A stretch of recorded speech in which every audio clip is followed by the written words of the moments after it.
Okay, I've removed some words from the subtitles. Listen and try to fill in the blanks. Can you guess them? Let me know in the comments if you need help with any word. Hey, let me ask you something. Do you have a dream, like a real one? Maybe you want to travel. Maybe you want a new phone, a car, or just peace of mind, right? Well, here's the thing. Money starts with a dream.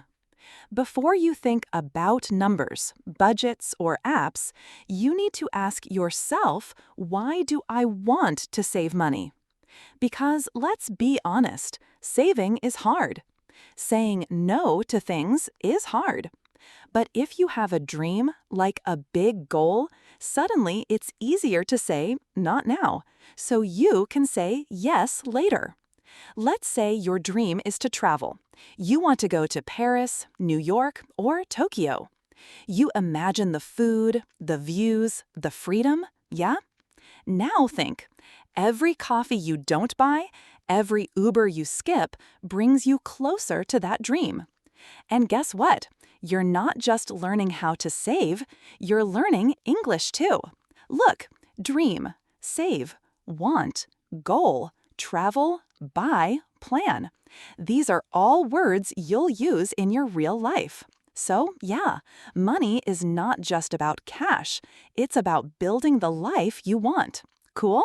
Let's go to the next part, how to build a budget without the boring stuff. Okay, so now you have a dream. But how do you actually make a plan to get there? Well, the answer is a budget. But not the scary kind with spreadsheets and 10,000 numbers. No, I'm talking about a simple plan. One that actually works. One you'll use. So here's how it goes. First, write down how much money you make every month. Your salary, gigs, side jobs, everything. Now, list your expenses. Rent, food, transport, Netflix, that Friday pizza, be honest. Next step, separate everything into 3 parts. Essentials, like rent and food. Wants, like coffee, clothes, subscriptions. Savings or dreams. This is for your goals. And here's the trick. Try the 50-30-20 rule. 50% for essentials, 30% for wants, 20% for savings. Is it perfect? No. But is it simple? Yes. And simple means you'll actually do it, isn't it? So imagine this. You earn $1,000 a month. You use $500 for rent and food, $300 for fun stuff, and $200? That goes to your dream trip, your course, your future. Boom! You're now a financial adult. And while you're doing that, guess what? You just learned money verbs in English. Earn, spend, save, plan, use. See? English and money. Together. Easy. Real life. Now, what if your money is not enough? So, here's the deal. Most people think they need to stop having fun to save money. But what if that's not true? Let's flip the script. Instead of cutting fun stuff first, like your coffee or that concert with your funds, start with the boring things. Bills, subscriptions, contracts, stuff you barely notice but suck your money every month. Seriously, when was the last time you checked your phone plan? Or compared your internet provider? You might be overpaying big time. Now, here's a fun challenge. Look at your fixed costs and ask, do I really need this? Is there a cheaper way? Because if you can save $50 a month just by switching to a better phone plan, that's $600 a year back in your pocket. And then, guess what? You can use that money to boost the fun stuff, like saving for a trip, buying a course, or just going out without guilt. Here's the mindset. Don't cut joy, cut what drains you silently. Also, let's sneak in some English here. Cancel, change, compare, reduce, increase, balance. You're not just organizing your money, you're upgrading your English vocabulary too. Pretty cool, right? Okay, now let's talk safety, because before you build a castle, you need a moat. Let's dive into the emergency fund.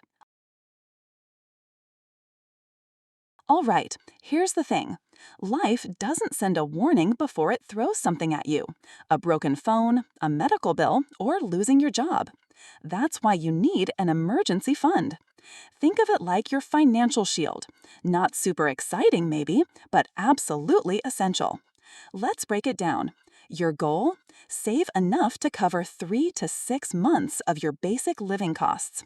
Rent, food, transport, bills, the must-haves. Now, you might be thinking, hold on, that sounds like a lot.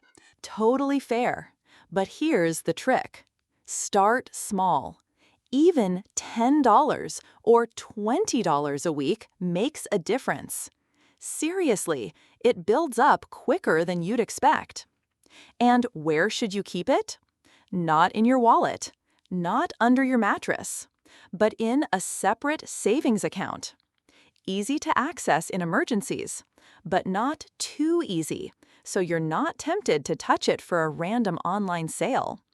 You're building peace of mind, because when life gets messy, the last thing you want is to panic over money.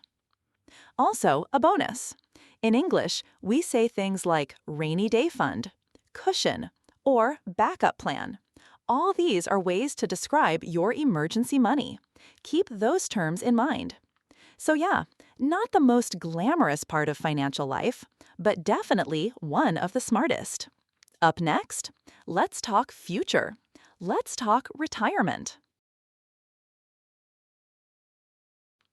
Okay, let's be honest. When you're in your 20s or 30s, retirement feels like it's a million years away. You're probably thinking, do I really need to think about this now? Well, yeah, you do. Because here's the deal. The earlier you start, the easier it gets. Even small amounts invested now can grow into something big later, thanks to the magic of compound interest. It's like planting a tiny seed today and waking up years later to a full-grown money tree. Now, in English, we often talk about having a nest egg. That's your money saved for the future, for when you're done working or just want the freedom to choose what to do with your time. So, where do you start? First, figure out how much you can save each month, even if it's just a little. Second, look into options like retirement accounts or investment funds. You can say something like, I'm putting money into my retirement plan. Sounds adult, right? And if all this feels kind of overwhelming, don't stress. It's normal, really. Just take one step at a time. Because future you, yeah, they'll be so grateful you started early. So now that we've covered the basics, what do you do next? So here we are. We've talked about dreams, budgets, emergency funds, cutting expenses, and even retirement. And maybe you're sitting there thinking, all right, but where do I actually start? Well, just start. Seriously, don't wait for the perfect moment or until you feel 100% ready. That moment might never come. And hey, making mistakes along the way? Totally normal. We all do it. The key is to take that first small step. Maybe today you sit down and write out your goals, like I want to travel, or I want to stop living paycheck to paycheck. Maybe tomorrow you open a simple spreadsheet to see where your money's actually going. Or you create a savings jar. Yeah, even something that small can make a difference. Just don't overthink it. Keep it simple, keep it real.